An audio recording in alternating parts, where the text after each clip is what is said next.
তো এই guys welcome back to new channel. চলে এসেছে একটি নতুন ভিডিও নিয়ে, পুরীর আর একটি নতুন সকাল নিয়ে। তো বন্ধুরা, আজ আমি আপনাদেরকে নিয়ে যাব এক অন্য জায়গায়। জায়গাটি হলো পুরীর ধবলগিরি।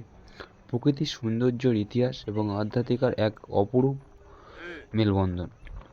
এই ধবলগিরি পুরীর সমুদ্র সৈকত আর জগন্নাথ দেবের মন্দিরের মধ্যে জনপ্রিয় পর্যটন স্থানের বাইরে এই জায়গাটি সত্যি এক লুকোনো রত্ন। চলুন এই জায়গা সম্পর্কে কিছু জানার চেষ্টা করি আজ আমরা।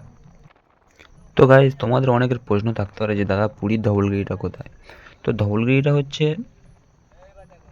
পুরী জেলার বাইরে একটি পাহাড়ি এলাকা।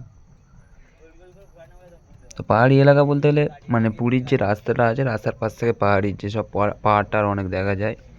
তো এই পাহাড়ি এলাকা, এখানে প্রকৃতির আসার শোভা আর পরিবেশের শান্তি আপনাকে মুগ্ধ করবে। সত্যি যেটা চারিদিকে সবুজ আর সবুজ আর পাহাড়, উঁচু উঁচু পাহাড়। এটি পুরী শহর থেকে প্রায় 25 থেকে 30 কিলোমিটার দূরে অবস্থিত। এই জায়গায় পৌঁছাতে আপনাকে স্থানীয় গাড়ি বা মোটরসাইকেলে যেতে হবে।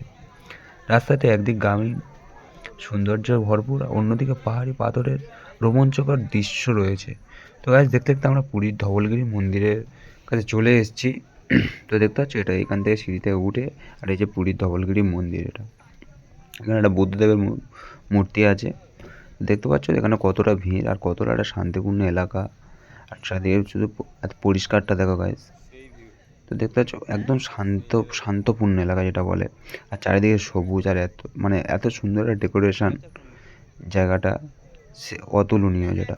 তো এখানে সবাই ছবি টবি তুলছে, আমরাও তুলেছিলাম, বাট কী করা যাবে, আমার ফোনের ক্যামেরাতে দেখতে পাচ্ছ চারিদিকে সবুজ আর সবুজ।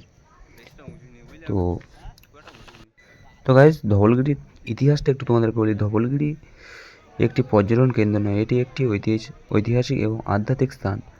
কথিত আছে এই পাহাড়ে গুহাগুলিতে প্রাচীনকালে সাধুরা এবং ঋষিরা ধ্যান করতেন। এখানে ছোট ছোট মন্দির এবং পবিত্র জলাধার রয়েছে, যা স্থানীয়দের কাছে অত্যন্ত পবিত্র।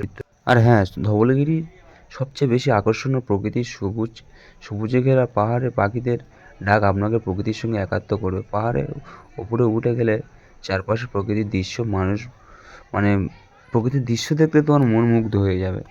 তো আর আর হ্যাঁ, সূর্যাস্তয়ের সময় এখানে দাঁড়িয়ে আকাশের রঙের খেলা দেখার অভিজ্ঞতা কিন্তু ভুলবে না, যদি তোমরা গিয়ে থাকো আর কি। ধবলগিরি প্রকৃতির আধ্যাত্মিক আর এই নিখুঁত মেলবন্ধন পুরী ভ্রমণে একটি আলাদা ঐতিহ্য। তাই পরের বার পুরীতে গেলে জগন্নাথ দেবের মন্দিরের সাথে সাথে পুরীর ধবলগিরিটা দেখতে কিন্তু মিস করবে না।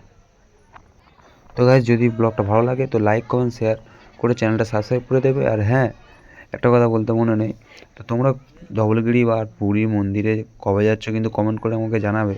তো গিয়ে ধবলগিরিটা দেখতে মিস করবে না। ধবলগিরি, উদয়গিরি, খণ্ডগিরি, এইসব যেগুলো আছে, চিল্কা হ্রদ পথ, তার মাসি পিসির বাড়ি, এগুলো তো এইসবগুলো দেখতে কিন্তু মিস করবে না। তো আশা করছি ভিডিওটা ভালো লেগেছে। ভালো লাগলে লাইক কমেন্ট শেয়ার করে দেবে আর পাশে থাকবে সবসময়। তোমরা ভালোবাসা দিলে আমারও ভিডিও করতে ভালো লাগবে। তো আশা করছি ভিডিওটা ভালো লেগেছে।